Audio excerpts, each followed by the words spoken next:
Bé, doncs, bon dia.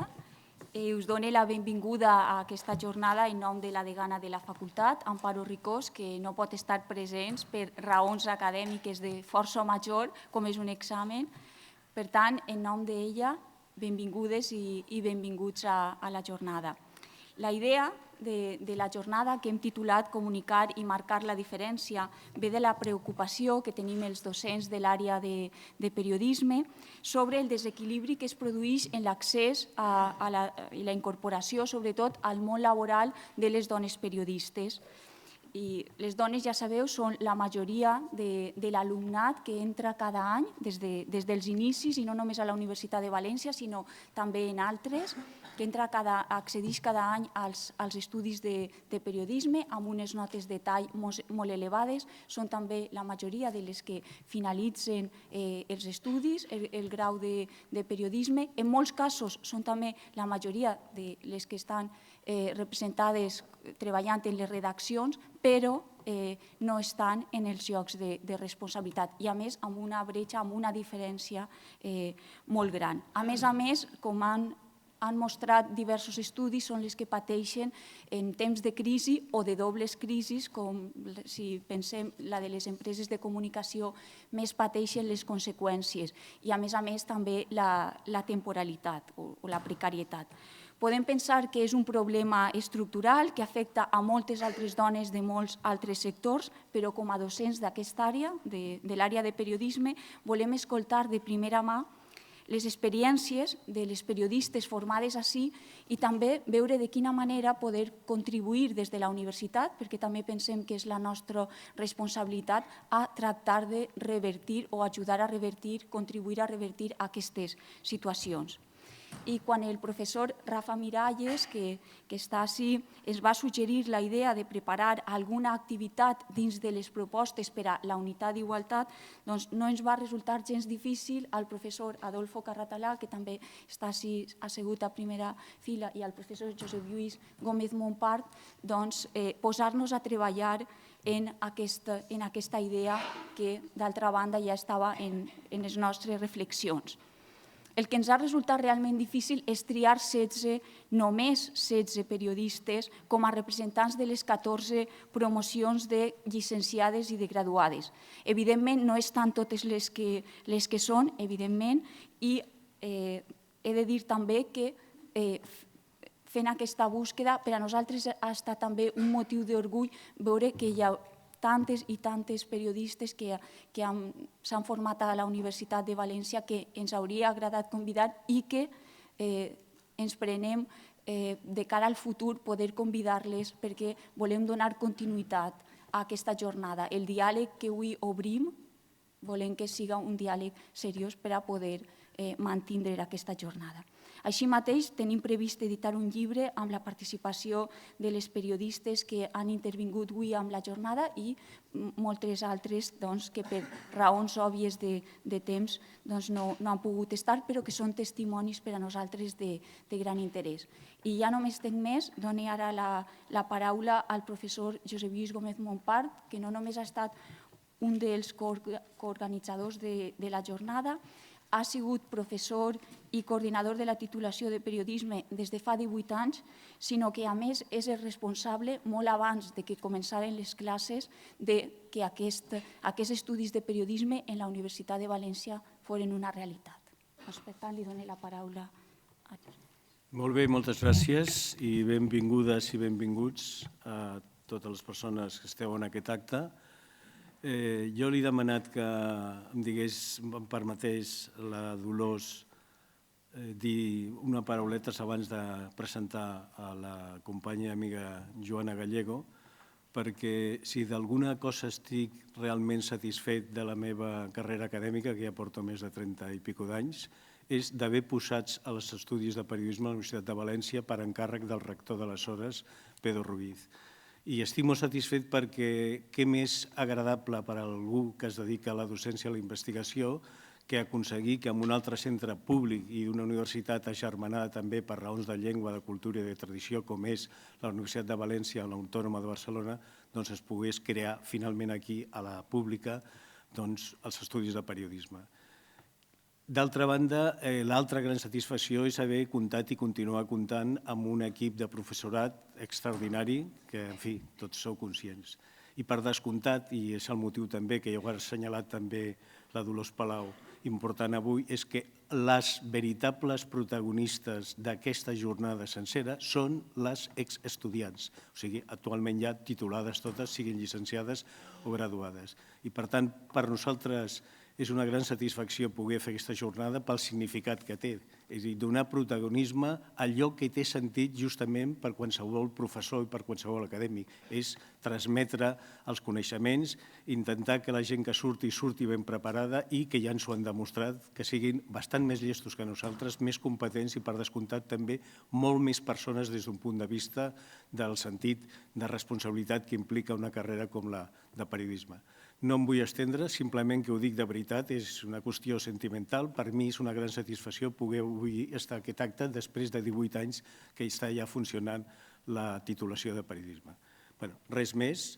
Gràcies per descomptat a les que han intervingut. Assenyalar que no és una discriminació que els xics no siguin els protagonistes, també ho són indirectament, però evidentment és una jornada d'igualtat i tothom sap perfectament de què estem parlant. Ho seran altres vegades i ho han sigut i, per tant, com ha dit molt bé la Dolors, la idea és que això continuï fent-se altres anys i participin moltes altres persones que també han estat com a estudiants, com alguns dels que esteu aquí ara a la sala, evidentment sou encara estudiants. Bé, també és una satisfacció presentar una companya amb la que hem treballat alguns anys, bastants anys junts a l'Autònoma de Barcelona, i especialment perquè, a més de ser una excel·lent docent, i això ho diuen els estudiants i ho diuen les enquestes, és una excel·lent investigadora amb el tema de comunicació i gènere, que en definitiva és el que ens convoca avui en aquesta sessió. Joana Gallego Ayala, que és d'origen andalús, però ja és mig andalusa i mig catalana perquè porta molt temps a Catalunya, és professora titular de la Universitat Autònoma de Barcelona des de l'any 1989. Per tant, ja porta una llarga trajectòria. És també la directora de l'Observatori de la Igualtat, en aquest cas de la seva universitat, i codirectora del Màster de Gènere i Comunicació. Va rebre el Premi Consell Audiovisual del Consell Audiovisual de Catalunya l'any 2001 per un treball que van fer tot un equip que ella dirigia i que finalment es va editar amb el nom de La premsa per dins. Ella té una llarga experiència amb investigacions d'aquests temes, molts llibres, simplement vull ressenyar alguns, per exemple, entre altres, actualment i últimament, ha publicat alguns capítols en llibres destacats en anglès, com pugui ser amb el llibre Women and Violence in Spanish Culture o el llibre del Handbook Women and Journalism, en el que ha col·laborat com altres i amb altres llengües. Però vaja, simplement per assenyalar algunes que alguns podeu conèixer, fins i tot alguns amb títols molt provocadors o no tan provocadors, perquè finalment altres. És una dona que té un gran sentit de l'humor, a més també ha fet columnes i escrits sobre qüestions d'humor i per tant els que ens dediquem també a qüestions de sàtira i comunicació, doncs en fi, també ens ha fet que moltes vegades tinguem en compte moltes de les coses que assenyala, però vaja, concretant llibres com per exemple Putes de pel·lícula, deia el títol provocador, però no és provocador perquè ho diu 100 años de prostitución en el cine de l'any 2012, Eva devuelve la costilla, que per cert és el blog que té ella, és un blog que es titula justament així, Ella devuelve la costilla, del 2010, Si te vas te mato, mujeres que murieron por su libertad de l'any 2009, El sexo de la noticia de l'any 2000, o el pioner text que va fer sobre aquestes qüestions, que era Mujeres de papel, la premsa femenina en l'actualitat, 1990. S'ha de dir també que és la fundadora de l'Associació de Dones Periodistes de Catalunya des de l'any 92 i que, evidentment, és una persona amb una presència activa en tot el que és el moviment feminista, en aquest cas, no només català, sinó per descomptat espanyol i internacional. Per tant, moltes gràcies per venir, Joana. Tens la paraula, quan vulguis, pots començar. Adverteixo que quan acabi dedicarem uns minuts perquè, evidentment, li podeu fer les preguntes que us semblin pertinents. No sé si... Bueno, no és imprescindible, però per si de cas... On és? Aquí? On és el meu... Ara no el veig. El PowerPoint. Bueno, bon dia. No és imprescindible. Aquest de València, que diu València. Vale. Molt bon dia a totes, a tots. Estic encantada d'estar aquí amb aquest company, amb aquestes persones, amb vosaltres aquí. La veritat és que he fet moltes conferències, molts seminaris, però impressiona estar aquí, que sembla que estiguis al cel, i des del cel veus aquí tot el personal. Impressiona una mica en aquesta sala. Moltíssimes gràcies a la Universitat de València, a la Facultat de Comunicació, a la Dolors Palau i, per suposat, al Josep Lluís Gómez Montpar, que m'ha fet aquesta magnífica i elogiosa presentació, que em mereixo, evidentment, tot sigui dit. I m'han avisat que no tinc molt de temps. Jo ahir a la nit, quan sopàvem, li deia que jo soc com el Fidel Castro en la seva millor època, que puc estar parlant sense parar 7 o 8 hores seguides. Però com que m'han avisat que no, que a les 10 comença la primera taula rodona, doncs intentaré ser breu. I he portat un PowerPoint, més que res perquè a vegades va bé mostrar alguns exemples, però en principi no és imprescindible i potser me n'oblido del tema. Bé, a més agraeixo molt aquesta oportunitat perquè a mi no m'agrada repetir. Tot i que fa més de 30 anys, o més, 40 pràcticament ja, això el temps vola, que reflexiono sobre el tema, sobre gènere i comunicació, no m'agrada repetir, no m'agrada dir sempre les mateixes coses, no m'agrada repetir-me i, per tant, sempre és un plaer i és una oportunitat, una invitació com aquesta, perquè em permet pensar. A mi el que més m'agrada fer, a part de no fer res, és pensar. Pensar, mentre descanso, penso i escriure, que és el que més m'agrada. Però pensar i reflexionar és el que més m'agrada del món. Per tant, què he pensat de nou per aquesta oportunitat, per aquesta intervenció? Doncs he pensat que vivim en temps confusos, vivim en temps tumultuosos, vivim temps inquietants a tots nivells, polítics, socials, econòmics. Estem immersos en aquests moviments. A vegades creen moltes il·lusions, a vegades creen desil·lusions i frustracions, però jo crec que a vegades por, inquietud, perquè estem en un moment de transició, no sabem ben bé cap a on anem, i en tots els sentits, econòmics, polítics, socials, estan canviant moltes coses, però no sabem si han canviat o no, si canviaran per millor, si canviaran per pitjor. En fi, estem, jo crec, en un moment inquietant, però també apassionant, perquè la veritat és que avorrir-se de la vida és el pitjor que pot passar. I jo crec que en aquests moments hi ha molts canvis, o potser que encara no s'han consolidat, però que estem en aquesta situació. Per exemple, un canvi importantíssim és el tecnològic. Ha canviat la manera de viure, la manera de relacionar-nos, la manera d'estar al món. És a dir, fa 10 anys o 15 anys era impensable que tot es manegués per internet i, per suposat, pel mòbil. O sigui, avui tot ho portem amb el mòbil és el que domina les nostres vides i, per tant, això ha estat un canvi excepcional. Però també és amb això un canvi social increïble. Ha aparegut una nova esfera. Abans era l'esfera pública, l'esfera privada, doncs ara hi ha una esfera nova, que és l'esfera virtual.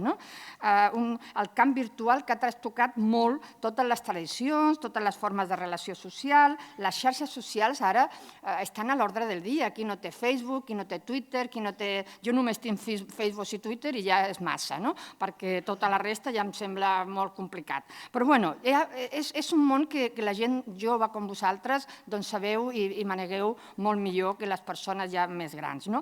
Per tant, ha trastocat totes les formes de compartir, de difondre, de consumir, de relacionar-se, tot. La manera d'accedir a la informació és absolutament diferent.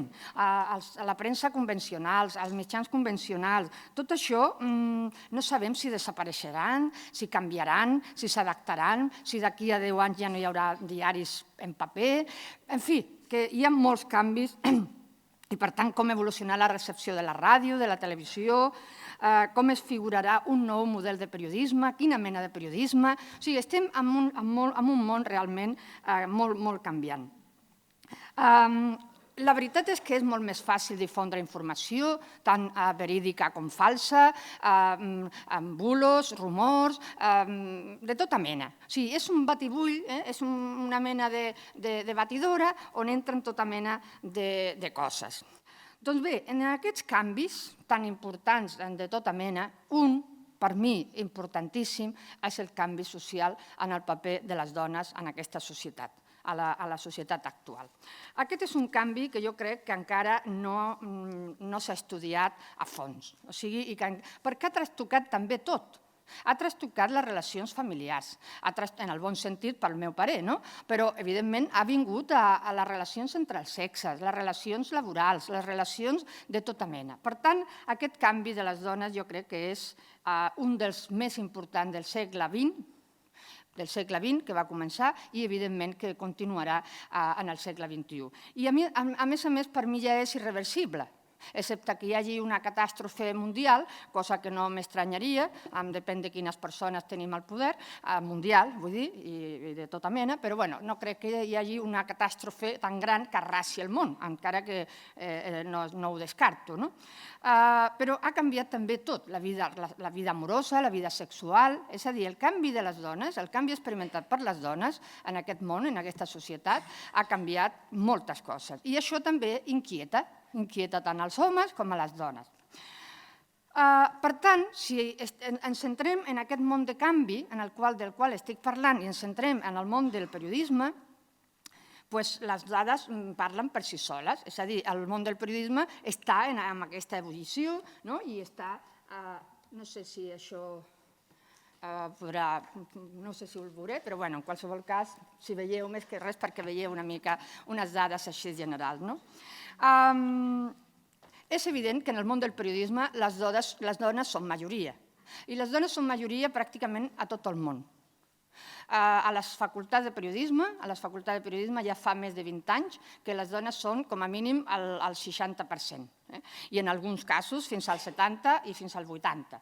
I no només aquí a les nostres universitats, sinó pràcticament a tot el món. Per exemple, en aquest cercle veieu les dones graduades a Europa i els homes, dades del 2010. Doncs les dones són el 68% i els homes el 32%. O sigui, això a Europa, en els 28 països de la Unió Europea. Per tant, això significa que hi ha moltes més dones en el món del periodisme, com a mínim estudiants i graduades en periodisme. Com es gestiona tot això? I, evidentment, aquestes dones graduades, si mirem, per exemple, el percentatge de dones que ja estan treballant en els mitjans, aquest 60 i pico % que era de graduades, quan es tracta de feina, veiem que baixa fins al 44%. Aquí hi ha un desfase, aquí hi ha una cosa que no encaixa. Si les dones són el 68% dels graduats o de les graduades en periodisme o comunicació en general a Europa, què passa? Què passa amb aquest 20%, pràcticament 20 punts en el que han desaparegut? Com es gestiona tot això? Què ha passat? On són? Quines fugides hi ha? Quines ocupacions? Per tant, són una sèrie de preguntes per les quals malauradament no tenim moltes respostes, perquè tenim més preguntes que respostes. Però, clar, el problema, el gran problema, i si mirem a més aquestes dades amb molt deteniment, si mirem, per exemple, ja amb més deteniment, si mirem, per exemple, si estan en els càrrecs de direcció, per exemple, en els càrrecs de direcció veieu que les dones en els mitjans públics estan en el 29%, en els càrrecs, en les privades el 21% i en total en un 25%. És a dir, que hi ha moltes dones estudiants, força dones en el mercat laboral, un 44% més o menys en el mercat laboral, i en la piràmide jeràrquica ja baixa a un 25%. Per tant, són unes dades, les dades parlen per si mateixes i a més les podem contrastar amb altres estudis que s'han fet a nivell europeu, a nivell mundial, a nivell d'Espanya i a Catalunya. Per tant, podem mirar que més o menys les dades no menteixen, les dades sempre són pràcticament les mateixes. Per tant, el problema, d'alguna manera, és com es gestiona tot això. Aquesta important incorporació de les dones al mercat laboral en general i al mercat del periodisme i de la comunicació en particular, com actua de cara a la societat? Els mitjans de comunicació i aquesta incorporació femenina pot ser una possibilitat pel canvi o no? Clar, jo crec que una de les primeres preguntes que ens formulàvem era el discurs periodístic, el que es diu en els mitjans de comunicació, dona una mirada molt androcèntrica. Això canviarà quan hi hagi més dones en el periodisme. Això era una de les primeres preguntes o més aviat respostes que ens donaven. Això canviarà quan hi hagi més dones. Després, ja ho dic, en fa 40 anys, 35 o 40. Després, les dones es van anar incorporant i el discurs periodístic no canvia. I la segona resposta o pregunta era, bueno, això, el discurs canviarà perquè hi ha poques dones a la piràmide jeràrquica, perquè hi ha poques dones al top, perquè hi ha poques dones manant, perquè hi ha poques dones directives, perquè hi ha poques dones en els càrrecs de representació. Bé, jo tinc els meus dubtes. És a dir, no crec que la incorporació de les dones per si mateixes canviïn el discurs periodístic. Per tant, jo plantejo dos temes importants, o separo dos temes importants. Un és el dret legítim, absolutament, lògicament, de totes les dones d'estar nosaltres on podem, on arribem, amb les nostres capacitats ens portin, les nostres ambicions i, per tant, evidentment és un dret legítim a estar en el lloc que volem i que podem. I, per tant, en el món del periodisme, com si volem estar o podem o arribar a estar en el càrrec de direcció, evidentment és un dret legítim i just. Això és una cosa. I, per tant, lògicament, dir que això ha de ser així. Ara bé, una altra cosa és que aquesta incorporació, com a vegades, es confon ràpidament, amb molta facilitat, amb el discurs canvia. Doncs no és tan clar. Jo no tinc tan clar que el discurs canviï. Per això, precisament, aquesta incorporació massiva ara, i la pregunta que ens formula aquest seminari és: això pot ser una bona oportunitat pel canvi? Els mitjans de comunicació, amb aquesta incorporació massiva de dones, poden fer un discurs diferent? Podria ser un moment important per canviar les regles, per canviar la manera en què es presenta el món? Doncs aquest és el repte. Jo no tinc respostes, tinc més aviat preguntes. Perquè, per exemple, com podria evolucionar aquest moment de canvi per culminar una millor igualtat o una més gran igualtat entre homes i dones, entre els sexes, entre el sexe femení i el sexe masculí?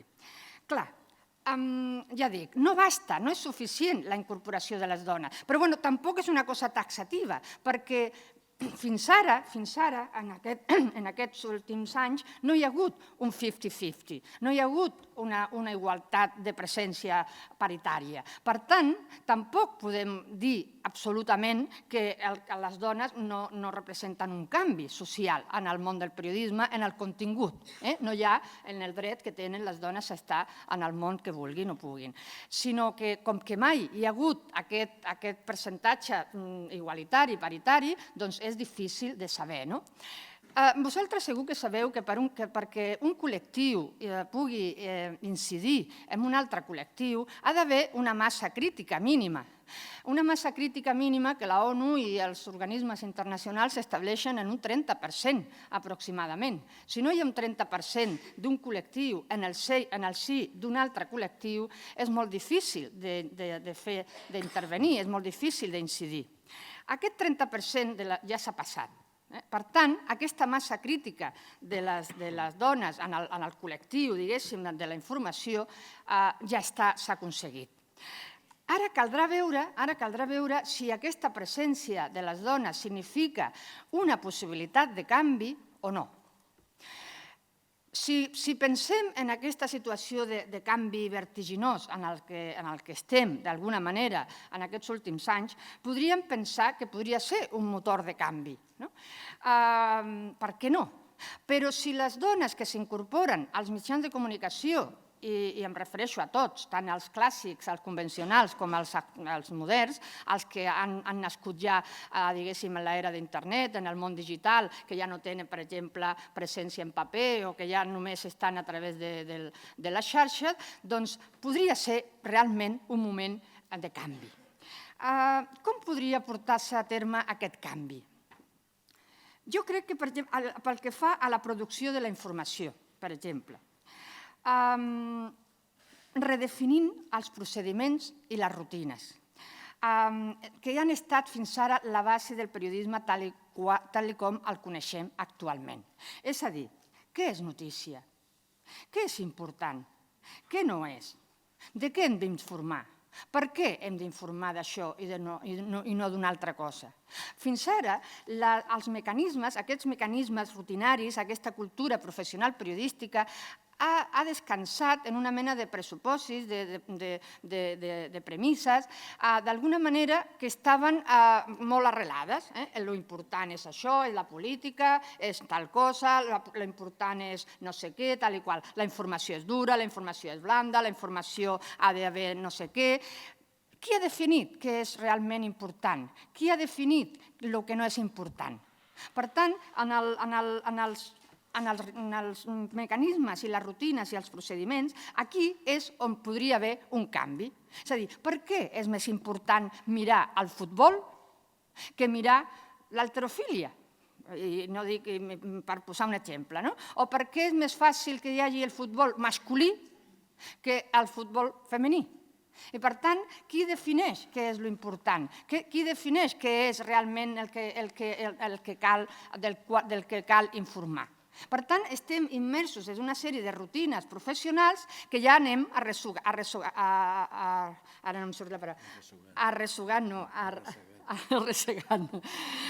El que vull dir és que les portem i ja són inèrcies.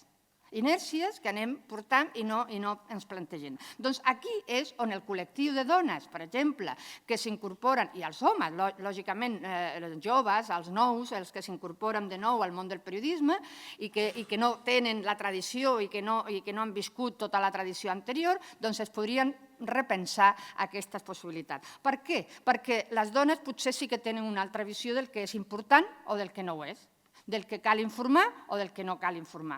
Per què s'ha de mirar sempre una mena d'escenaris i no d'altres escenaris? Per què sempre hem de mirar, jo què sé, les baralles dels partits i no la vida quotidiana dels treballadors i treballadores? Per què no mirem a molts altres problemes que hi ha en el món? Per tant, és aquesta la definició. És a dir, aquestes rutines professionals que estan en el principi de la tradició i de la cultura periodística i que aquesta sí que podríem canviar. Respecte a la representació de les dones, la representació de les dones sempre ha estat minoritària quantitativament. És a dir, segons un estudi, l'últim estudi que s'ha fet el 2015 del projecte de Monitoring Project Universal, que es fa a tot el món, doncs parla d'una presència de dones, de subjectes, de persones, de mencions femenines, en torn a un 24%. Un 24% que està més o menys des de fa 20 anys. En el 1995 a Pequín va haver una trobada i es va fer el primer i en el 95 es va fer el primer estudi i la presència de les dones era del 17%. Al 2015 era el 24%. Per tant, quantitativament, les dones tenen poca presència en els mitjans de comunicació en quant a subjectes d'informació, en quant a fonts d'informació, en quant a noms propis. Per tant, això quantitativament. I qualitativament encara pitjor, Qualitativament, per exemple, les dones normalment han oscil·lat, depenent del mitjà, depenent de la situació, entre ser un subjecte o un objecte. Moltes vegades, amb molta freqüència, les dones han estat representades no com a un individu que actua en la consecució dels seus interessos legítims, sinó com a complement, com a adorn, com a objecte decoratiu, com a font secundària. Tinc una gran col·lecció de retalls de diaris des de fa 30 anys, ja dic, però no he volgut portar perquè tampoc no tenia tant de temps i, per tant, tampoc no volia portar més dades de les necessàries. Però és evident que les dones han actuat, i no han actuat, han estat representades com a objecte moltes vegades, és a dir, com a persones que en realitat no actuen per elles mateixes, sinó que actuen en funció d'un altre, en funció de, són filles de, dones de, esposes de, mares de, amants de, i això és molt freqüent veure notícies d'aquesta manera en els mitjans de comunicació. Per tant, aquest abordatge vicari, que jo li dic, o un tractament vicari, les dones no apareixen realment com elles per si, sinó en funció normalment d'homes. Això els fa que a vegades siguin només un objecte i d'altres vegades un subjecte. És a dir, que hi ha aquesta oscil·lació. Això no vol dir que sempre siguin representades com a objecte, però molt freqüentment sí. Molt freqüentment per exemple, es mira com van vestides, quina gestualitat fan, quines sabates. Per exemple, això de la sabateria donaria per molt. Jo tinc una col·lecció de retalls on es posa de relleu les sabates que porten les dones, si són de taló alt, si són de taló baix, si són cares, si són barates, si són no sé què. Tot una sèrie de detalls absolutament insignificants i irrellevants, però que de cara als diaris, a la informació general, han estat moltes vegades objecte d'informació. Per tant, aquesta representació de les dones com a objecte o com a subjecte sí que podria canviar.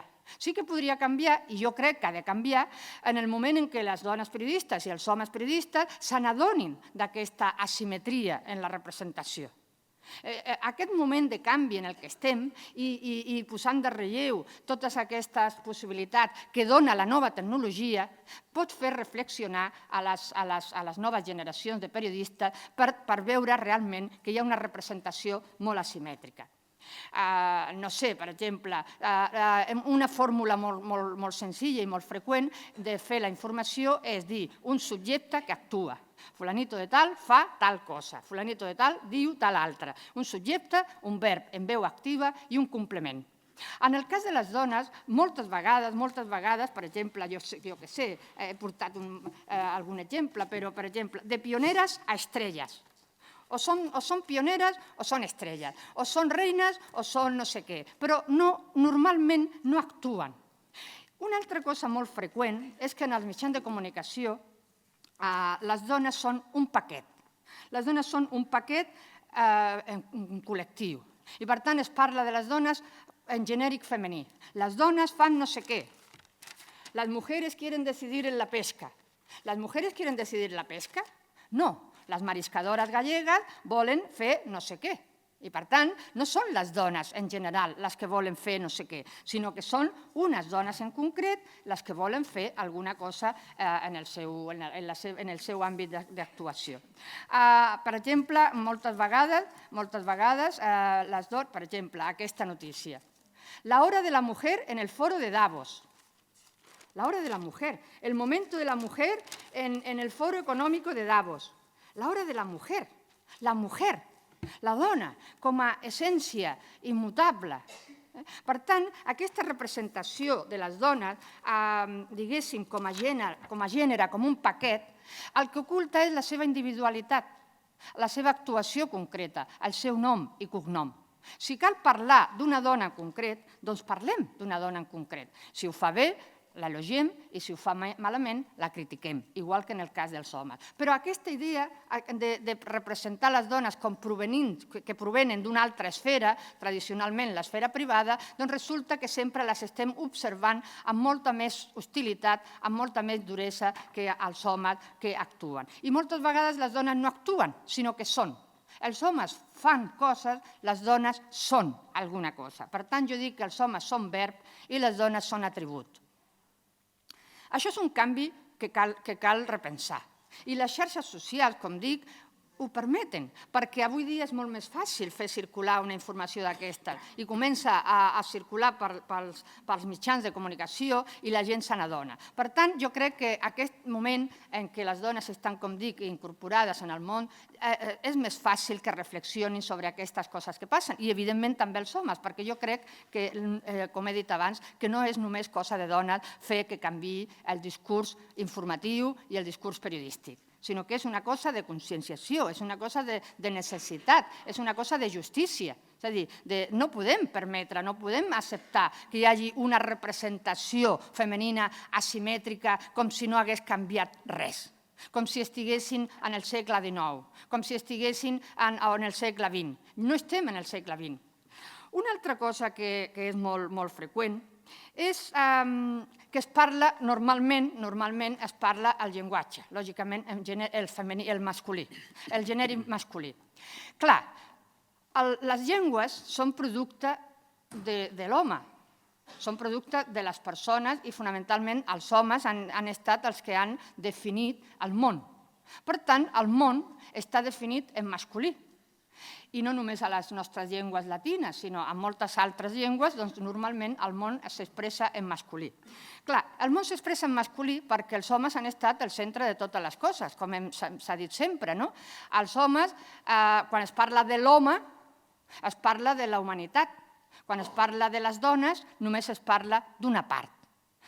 Els homes són el tot i les dones són la part. Aquesta és la tradició. Si jo dic hola, buenos días a todos, tothom se sent incorporat en aquest todos. Si jo dic hola, buenos días a todas, fins ara només se sentien incloses en aquesta fórmula les dones. Per tant, els homes són el tot, i les dones la part. Això ha estat fins ara, però ja no és així.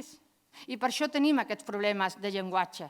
I per això tenim ara aquesta idea que no sabem com expressar-nos, que no sabem si dir hola, buenos días a todos y a todas, los diputados y diputadas, los hombres profesores y profesoras, los perros y las perras. Sí, con perdó. És a dir, com fer emergir el femení? Com podem canviar? No és fàcil. No és fàcil perquè les llengües tenen la seva gramàtica, les seves regles i, per tant, no és fàcil. Això no vol dir que no sigui impossible, però és evident que ara ja... Per què tenim aquest problema? Perquè els homes ja no són el tot, perquè ara ja són només una part. I aquest és el gran canvi. Els homes són una part de la humanitat, igual que les dones són l'altra part de la humanitat. I fins ara tot s'expressava en masculí perquè eren el tot, però ara ja no podem continuar expressant el món en masculí. Per què hem canviat? Senzillament perquè, i si no s'ha canviat, s'haurà de canviar. Per tant, per exemple, quan veiem una notícia com aquesta del periòdico, a dues pàgines, que diu «Los profesores catalanes reclaman más innovación, no más disciplina», estem parlant en un genèric masculí que inclou tant a les dones com als homes. Però si anem a la segona pàgina i mirem qui és el perfil de los profesores catalanes, veremos que el perfil del profesor en España, el profesor en España en 2013, en el 59% son mujeres. Doncs ja el professor, la majoria del professorado, de los profesores, són mujeres. I, per tant, continuar formulant el tema en genèric masculí doncs fa que sigui, com a mínim, ambigu. Ja no reflecteix realment el que és. En el segle XVIII, segurament, el 90% o el 100% de professorat eren homes, però ara ja no és així. I, per tant, això s'ha de canviar. O, per exemple, mireu aquesta notícia que diu «La prima más desconocida y que más mola del rei». Això és una cosa tal. Però diu «Ha sido presidente de la Asociación de Jóvenes Empresarios de Madrid». María Zurita ha sido presidente. Clar, ¿ha sido presidente o ha sido presidenta? Per tant, aquestes coses són les que realment fan que hi hagi aquesta ambigüitat. I jo no estic per la correcció política, només, perquè la correcció política és només un maquillatge. La correcció política és quedar bé. La correcció política és no ofendre a ningú. La correcció política és dir, ai, mira, todos i todas, tal. Però jo crec que hem d'anar més enllà de la correcció política. A mi el que m'interessa realment és el canvi social. I perquè hi hagi canvi social no ens ha de fer por canviar aquestes coses. Per tant, això és evident. El que deia, com que, per exemple, quan parlem de futbol, diem futbol, que parlem del futbol masculí. En canvi, quan parlem de futbol femení, hem de posar futbol femení. Doncs això és el que segurament caldrà revisar. Això és sobre el qual caldrà pensar. Caldrà reformular-lo per donar visibilitat, per donar presència a les dones. I ja dic que no és una fórmula per quedar bé, sinó perquè realment s'estan experimentant canvis que és necessari portar a la pràctica, que és necessari donar aquesta visibilitat. Caldrà trobar fórmules inclusives que, sense forçar molt la llengua i que ho faci incomprensible, perquè és evident que no podem posar a tot arreu el femení i el masculí en tot el cos de la notícia, treballadors i treballadores, diputados i diputades, sempre en el cos de les informacions. Caldrà trobar alguns exemples, alguna manera, alguna fórmula per intentar sortir d'aquesta. Per exemple, una notícia que deia la paternitat de Pablo Iglesias e Irene Montero pone en peligro el liderazgo de Podemos. La paternitat de Pablo Iglesias e Irene Montero. Clar, va ser una cosa que li van preguntar a la persona que havia escrit, i era una dona, l'autora. Per això dic que no necessàriament una dona ha de ser sempre la que canvia aquestes regles. I li van preguntar, en aquest del defensor del lector, per què va posar vostè la paraula paternitat? No seria millor maternitat? I ella va dir, és que paternitat inclou tant a l'home com la dona. I per tant necessitava un terme que fos útil i necessari pels dos. Doncs clar, però resulta que paternitat és de pare i maternitat és de mare. Per tant, totes aquestes coses jo crec que cal repensar-les i arribarà un moment en què, lògicament, hem de fer alguna cosa per canviar. Per tant, per anar una mica ja acabant, encara que teníem moltes coses, però que segurament no les posarem, les preguntes que formulo, si voleu aquestes dades, les deixaria, és aquesta. La gran pregunta són, poden canviar les dones el discurs periodístic? És suficient en presència de dones en els nivells directius? Necessitem altres models informatius? Quin tipus de periodisme es necessita per al segle XXI? Estan les empreses informatives disposades a fer aquests canvis? Aquestes preguntes són les que cal fer-se actualment. És un moment important i, per tant, jo crec que en realitat el discurs periodístic canviarà si els mitjans hi són motor de canvi i no un obstacle per la igualtat, com diu el títol d'aquest seminari. Jo crec que si els mitjans de comunicació es prenen seriosament la desigualtat, si es prenen seriosament els problemes plantejats i que tenen les dones a la societat, si es prenen seriosament que cal donar sortida a la realitat que vivim, per exemple, no només de la bretxa salarial. Hi ha molts temes importantíssims que queden amagats. La violència quotidiana, la violència en el carrer, no només la violència en la parella, les violències que viuen les dones a tot arreu.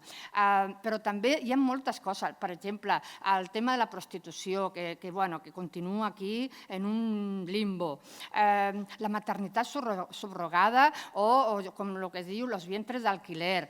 Hi ha tants temes, la conciliació familiar entre la feina i la professió i la llar, la incorporació dels homes a aquesta responsabilitat domèstica, com repartim el treball, com repartim les tasques de cura. És a dir, hi ha tantes coses a debatre que jo crec que és els mitjans de comunicació seran un motor de canvi si es prenen seriosament aquests temes.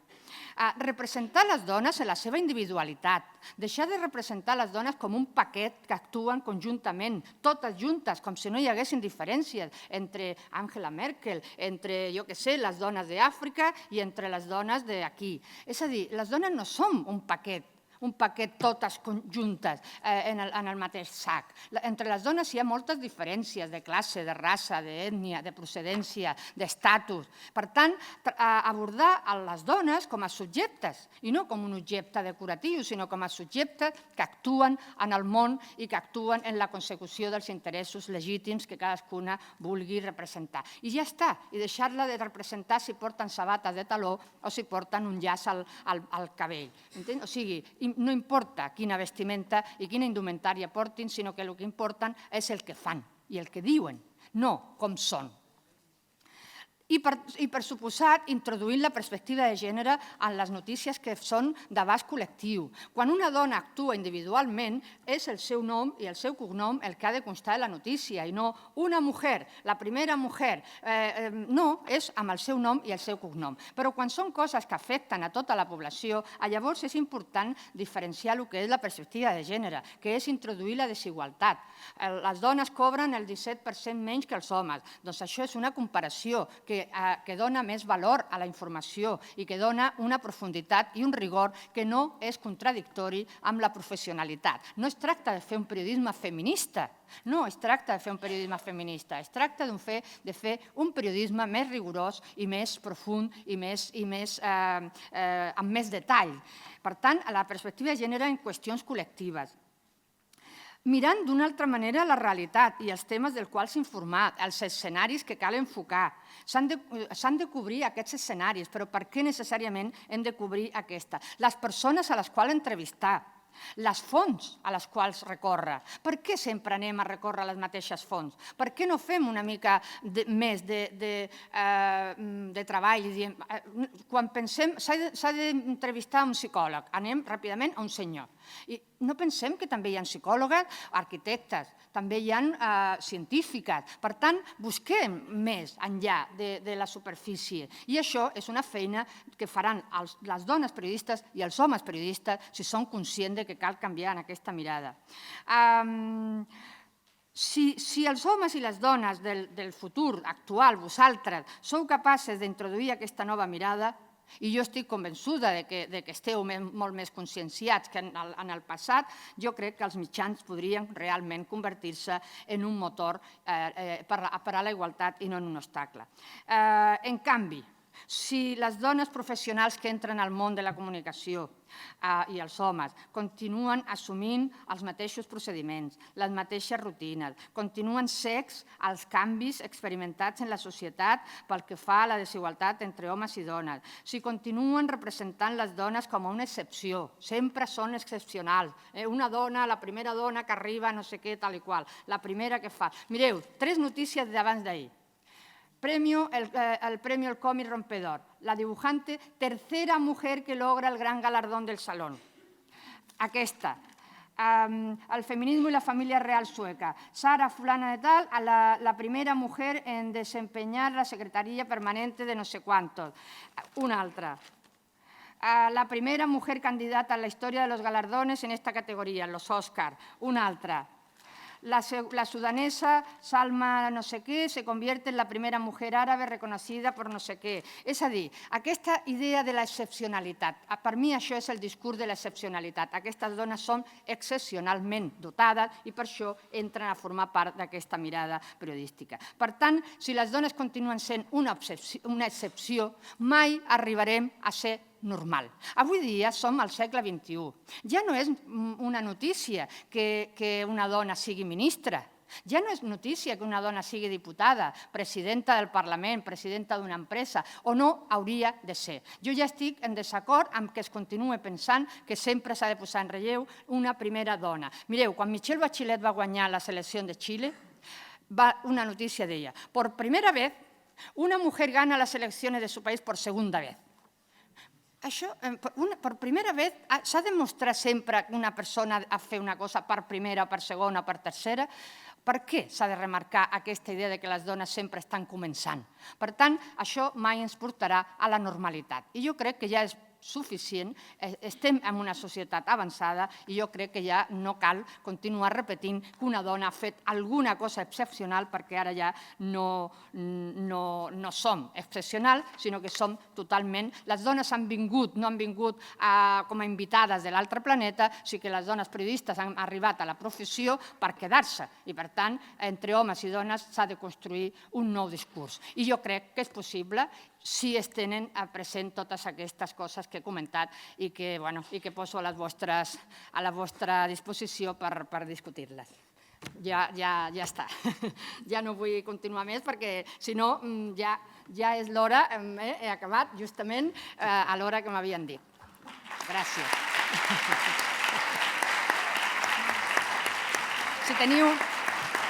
Si teniu preguntes, reflexió, que és el que jo crec que és important, si hi ha preguntes, si això que he dit us suggereix alguna pregunta o algun dubte, aquí estic a la vostra disposició.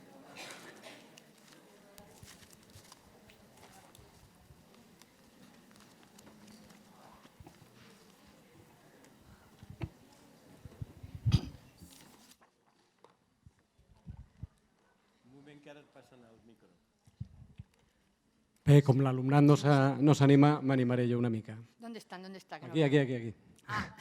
Bé, jo formo part del nou projecte d'Apunt, de la nova radiotelevisió pública valenciana, que encapçala en la seva direcció general una dona, que té una dona de cap d'informatius, que té una dona de cap de xarxes socials i que dels 4 caps de redacció 2 són dones. Per tant, vull dir que ha hagut una voluntat manifesta des del primer moment, per llei i per voluntat, evidentment, de la directora general, de fer palès aquesta presència de les dones en la cúpula directiva de l'empresa. Però hi ha més que m'agradaria també destacar. Fa poc vam fer una xicoteta selecció per a triar 6 becaris que venien de pràctiques d'àrees com l'enginyeria i la informàtica. No fa falta que diga que és complicat arribar a la paritat en aquestes carreres. Però ho hem aconseguit que el 50% dels becaris en pràctiques que han entrat ahir siguin dones. Per a mi és tan important una cosa com l'altra. Que les carreres tècniques que acabaran dominant l'estructura vertebral de l'empresa, perquè tot acaba confluint en cada volta tecnologies més especialitzades, és tan important que aquests càrrecs estiguin ocupats per dones com els que se n'ocupen dels continguts. Perquè al final el procés de producció implica que es produeix d'una manera o d'una altra i es treballa d'una manera o d'una altra. Voldria felicitar-te per tota la reflexió que has fet i voldria afegir un element més. Quan s'incorpora la gent a l'empresa, una de les preocupacions que té és la conciliació de la vida laboral amb la vida professional. I això ho expressen majoritàriament les dones, perquè, clar, evidentment, es tocarà arribar al moment de la maternitat i pareix que la maternitat, en aquest cas, sí que les toca només a d'elles, no com a Pablo Iglesias i tal, que era paternitat. Per tant, l'estructura organitzativa de les empreses ha de permetre que les dones que s'esforcen i arriben a aquests càrrecs puguen fer compatibles, com els homes, aquests processos de producció que a voltes exigeixen molt, exigeixen horaris molt llargs en les empreses de comunicació, però en algun moment haurem d'intentar que aquests processos d'organització també siguin conciliables en la vida normal, perquè també els periodistes tenen dret a ser una miqueta feliços alguna volta i compatibilitzar i tot això. I volia fer palès un poquet l'experiència que estem vivint en una empresa que s'està posant en marxa, que encara no emet, que pront emetran proves a nivell de televisió, però que sí que està fent un esforç per això. I que un altre dels puntals que s'està reflectint i que, com bé sabe Gómez Montpart, és el llibre d'estil en el qual s'ha fet un esforç considerable perquè a l'hora de parlar d'homes i dones i de la ciutadania i d'una sèrie de fórmules que s'intenta equilibrar la part masculina i la part femenina. I tot això està ahí, en el llibre d'estil, que després s'haurà d'aplicar. Jo crec que les empreses estan fent esforços, és evident. Jo crec que l'han de fer. Però més enllà, a mi em sembla que més enllà del periodisme, que lògicament les empreses periodístiques, el periodisme és una professió molt absorbent, que té moltes hores, no sé què tal i qual, Jo crec que és imprescindible. Les empreses han de replantejar les seves estructures. O sigui, no pot ser que siguin les dones les que només han de fer esforços. Fins ara, si hi ha hagut un canvi social és perquè les dones ens han esforçat molt, molt. Però les dones ja no poden més, ja no poden treballar més, ja no poden estirar més, ja no poden fer més canvis. Per tant, ara és important que hi hagi una compatibilitat, una conciliació, una incorporació dels homes també a les tasques de cura, a les tasques de la llar, però les empreses, el teixit empresarial, i no només periodístic de les empreses de comunicació, sinó totes les empreses, han de replantejar les seves estratègies, perquè està comprovadíssim que les dones incorporades en les empreses funcionen millor. Està comprovat que les dones són una part important de la societat, que és una pèrdua de talent no tenir-les incorporades i tal. Per tant, perquè puguin incorporar-se en igualtat de condicions, han de canviar coses, han de canviar horaris, han de canviar les possibilitats de conciliar. I això ho hem de fer perquè tots i totes tenim el dret a la vida professional i també a gaudir del nostre temps personal, de les nostres famílies, dels nostres fills, dels nostres amics, d'anar més enllà de la feina a casa i de la casa a la feina. I per tant, jo crec que ja ha arribat el moment que les empreses comencin a introduir canvis estructurals i no només perquè les dones s'adeqüin a la professió, sigui quina sigui. Hola, bon dia. Jo contentíssima de tenir-vos així avui. Soc exalumna vostra de fa més de 25 anys i treballo a la universitat en la unitat d'Igualtat i el plantejament o pregunta que et volia traslladar, Juana, és si també us passa a l'Autònoma, a l'Observatori d'Igualtat, imagine que sí, perquè quan fem anàlisis, indagacions, diagnosis de com està la situació dels estudiants i les estudiantes, com xiques i xics perceben, es troben a la universitat, tenim detectat que vivim com en una espècie de miratge. Pensen que estem en igualtat, que no n'hi ha discriminacions, que no n'hi ha desigualtat i que no passa res, que no tenen cap entrebanc ni van a tindre cap obstacle. I és molt difícil treballar perquè la percepció que tenen és eixa, i per això li diem que estem davant un miratge. O sigui, òbviament, n'hi ha desigualtat, se van a trobar aquesta desigualtat quan intenten accedir al món laboral i una de les coses necessàries que pensem que s'ha d'incorporar sí o sí és la perspectiva de gènere en la docència. Els plans d'estudis actualment són de 4 anys i hem perdut moltes assignatures en el pas dels 5 anys als 4 i algunes optatives que abans podies escollir i que te feien reflexionar sobre el periodisme i societat, recorde, o alguna altra d'història de la comunicació que et feien reflexionar sobre el tema del gènere, s'han perdut, no existeixen o no les poden triar. Ixen de la facultat, ixen d'estos 4 anys sense haver tingut cap tipus en el cas del periodisme que estem avui així, sense cap tipus de perspectiva de gènere en la docència. I això realment és molt preocupant i és un poc la gran pregunta que es planteges. Se podran canviar aquest discurs? Podem canviar els mitjans? Podem canviar? Si no tenim perspectiva de gènere en la docència, segur que no. Clar, no, tens tota la raó. A veure, la perspectiva de gènere es pot incorporar si la gent sap el que és i si està formada en això, perquè lògicament ara als mitjans, si li demanem, és que heu d'introduir la perspectiva de gènere, mande, perquè clar, és que primer no sabem el que és la perspectiva de gènere. Per tant, a formació, les universitats tenim i tenen la responsabilitat primera, lògicament, d'ensenyar aquestes matèries. Per suposat. Ara la llei ho diu, a més. O sigui, la llei diu que per passar la titulació i les acreditacions dels graus haurien d'incorporar la perspectiva de gènere d'alguna manera. I si no l'han incorporat, com pensen incorporar-la en el futur? Per tant, jo crec que això és una cosa que també caldrà modificar ara. Ara bé, a mi m'agradaria fer una petita reflexió sobre el que tu has dit de la percepció de la desigualtat.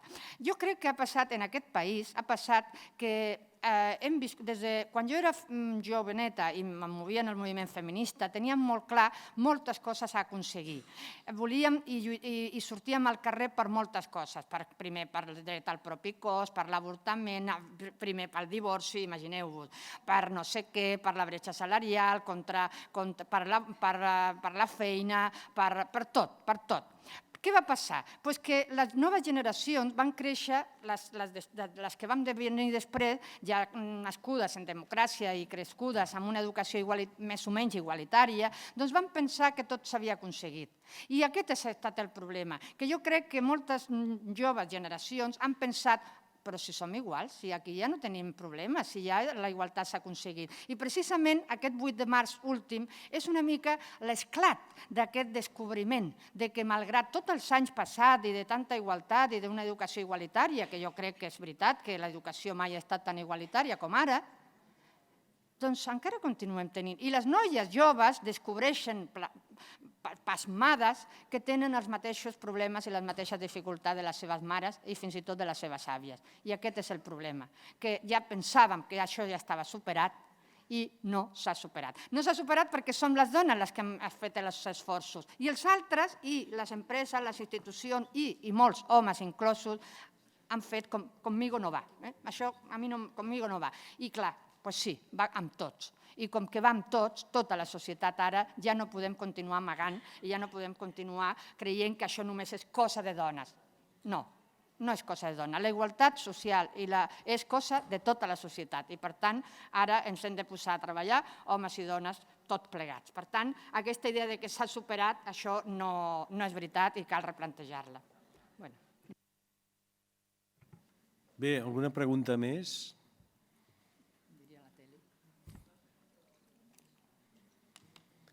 Dues coses abans d'acomiadar a la professora Joana Gallego. Una, que ara la Dolors posarà a la pantalla el hashtag. Sí, hem creat un hashtag per si voleu anar Obre't el micro. transmetent totes les coses i a més us posarem també el Twitter de la facultat per a poder recuperar tot el que aneu. Però bueno, ho vaig posar mentrestant i... Bé, i per tant, immediatament que acabem, per favor, que puixin a la taula Patricia Cabezuelo, que és la professora de periodisme que coordinarà la següent mesa, Maria Iranzo, Carla Garrido, Míriam Baulí i Cristian Solent. I gràcies a Joana.